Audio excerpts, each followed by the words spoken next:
Salam sejahtera kepada para pendengar. Kami, Teng Yuan Ying, Li Hui Ting, Anjali Hojoyi, Chin Chi En dan Lim Sipe dari Tu PISMP Sains 1 hendak mempersembahkan tentang kapasiti pedagogi pembelajaran bermakna SCAS 3052 dan IDOP 3033. Dalam kursus SCES 3052, kursus ini akan bergabung dengan IDOP 3033 iaitu murid dan pembelajaran. Dan kedua kursus ini mempunyai big idea yang sama iaitu penghasilan kit perancangan PDPC nombor baru. Dan essential question ialah penghasilan kit perancangan PDB yang berkaitan dengan emosi murid. Salam sejahtera kepada semua. Nama saya ialah Anjali Hojoyi. Hari ini saya ingin sambung pembentangan yang bertajuk penggunaan kit persembahan dalam PDPC norma baharu. Kit persembahan yang telah kami pilih adalah komponen muzik. Kami telah menggunakan MuseCore apps untuk menghasilkan komponen muzik yang bertajuk fotosintesis. Selepas itu, kami telah pun mereka cipta video bersama dengan lirik lagu serta gambar-gambar yang menarik. Kit tersebut dapat dilaksanakan secara maya, contohnya melalui Google Meet. Melalui kit ini, murid dapat belajar dalam keadaan yang lebih seronok berbanding dengan terus mengajar dan membaca buku teks. Murid akan melibatkan diri secara aktif dan kesannya mewujudkan bilik belajar yang baik, selesa serta tidak mengabaikan emosi murid. Selain itu, murid akan belajar sains konsep yang berkaitan dengan fotosintesis melalui nyanyian lagu ini dengan lebih mudah. Hal ini kerana lagu hanya mengutamakan perkataan yang berkaitan dengan topik fotosintesis sahaja. Bukan itu sahaja, melodi yang melibatkan dua peralatan muzik juga dapat menarik minat murid untuk meneroka dengan lebih mendalam. Selepas dengar lagu tersebut, guru boleh bertanya kepada murid apa yang mereka rasakan mengenai bunyi tersebut. Ini secara tidak langsung telah membantu murid membina keyakinan diri serta sikap positif yang dapat dipraktiskan apabila mereka memperoleh kebolehan mengurus emosi dengan cekap. Pada awalnya, saya telah menghadapi satu cabaran, iaitu saya telah menghasilkan lagu yang agak rumit. Lagu yang agak rumit sebenarnya tidak sesuai dengan murid sekolah rendah. Hal ini kerana lagu yang terlalu panjang akan menyebabkan murid merasa keliru dan kehilangan minat. Selain itu, lirik yang panjang juga akan menyebabkan murid susah untuk menangkap dan memahami lagu yang telah disediakan. Seterusnya, saya Teng Yuan Ying akan meneruskan pembentangan dengan pengalaman pembelajaran. Bagi menyiapkan kerja khusus IDOP 3033, kami telah mendapatkan maklumat tentang strategi pengajaran semasa PDP serta tentang kecerdasan emosi murid dengan rakam pembelajaran semasa PBS.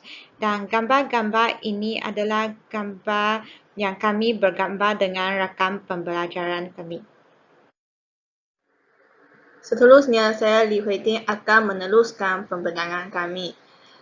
Sekarang saya nak bentang tentang pengalaman belajar, cara belajar. Yang pertama sekali ialah kami akan mengkaitkan maklumat baharu dengan pengetahuan yang sedia ada. Lebih banyak konsep baharu yang kami dapat mengkaitkan dengan ilmu pengetahuan sedia ada, lebih cepat saya akan memahami dan belajar konsep baharu tersebut. Selain itu, kami akan mendapat maklumat pembelajaran melalui pelbagai cara, iaitu kami akan memilih cara yang sesuai untuk belajar. Sebagai contohnya, kami akan belajar melalui YouTube dan artikel dari internet. Yang ketiga ialah kami akan mencatat nota. Semasa kami mencatat nota, kami akan dapat mengetahui konsep yang penting yang kita pelajari. Yang keempat ialah kami akan membuat pembincangan kumpulan. Pembincangan dalam kumpulan membawa pelbagai kebaikan seperti meningkatkan kemahiran sosial diri dan mendapatkan lebih banyak idea yang berlainan daripada orang lain untuk menambah baikkan idea diri sendiri.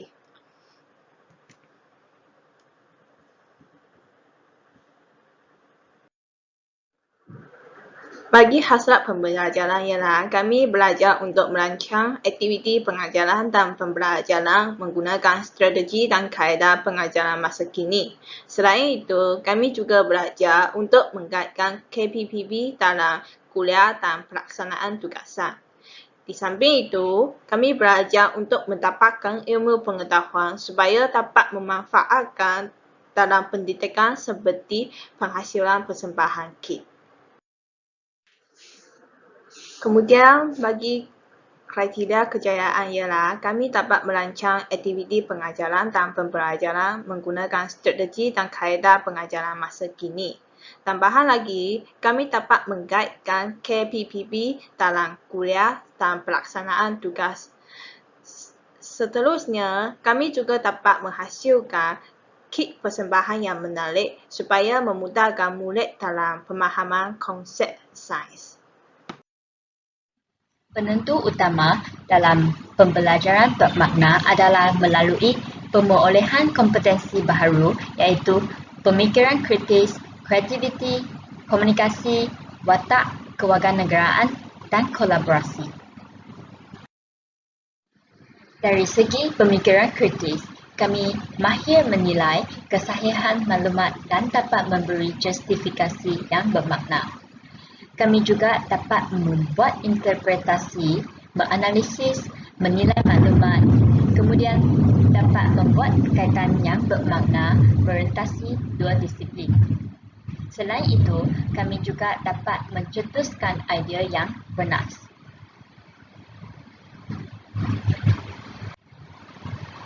Kami juga mahir mengenal pasti proses yang berkesan untuk menilai idea supaya mengaplikasikan kreativiti dalam konteks baharu.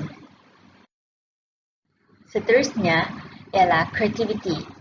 Kami akan dapat menghasilkan suatu idea yang baru, asli, berbagai dan bernilai. Kami mahir dalam memahami big idea, kemudian membuat rangka permasalahan, membina soalan rangsangan dan seterusnya meneroka isu sebenar. Kami juga mempunyai kemahiran kepemimpinan yang tinggi dalam melaksanakan tugasan dan dapat memberi inspirasi kepada murid atau rakan yang lain. Selain itu, kami akan mahir menilai potensi dan sumber yang ada di sekeliling untuk merealisasikan ke arah penyelesaian masalah. Tidak ketinggalan juga, kami juga mahir menggunakan elemen digital untuk meningkatkan kualiti dan nilai komunikasi dalam proses PDP. Kami mahir dalam penggunaan berbagai strategi untuk menyampaikan mesej supaya mesej yang dihasilkan itu lebih berkesan dan kekal dalam minda pendengar. Selain itu, kami juga dapat berkomunikasi secara koheren dan berkesinambungan dan menggunakan berbagai perspektif untuk membuat jangkaan berkaitan cabaran komunikasi. Di samping itu, kemahiran kami yang digunakan dalam menghasilkan kit perancangan PDP adalah sahasia iaitu karakter. Pelaksanaan tugasan ini dapat menerapkan dan memupuk nilai murni dan etika ke arah pembentukan jati diri nasional mengikut acuan Malaysia. Kami perlu menzahirkan amalan nilai murni dan mengamalkannya dalam kehidupan seharian.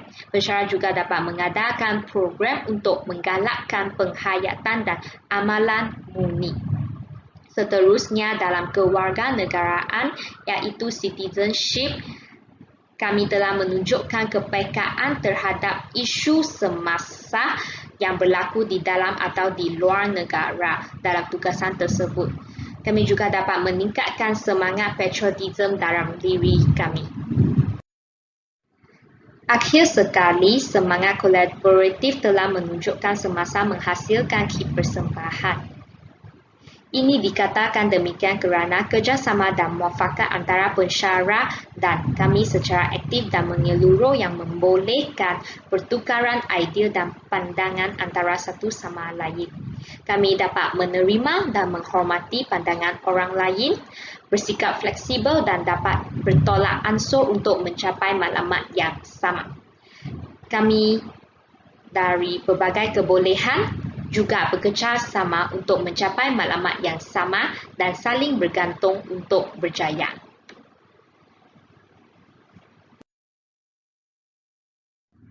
Ini sahaja pembentangan daripada kumpulan kami. Sekian, terima kasih.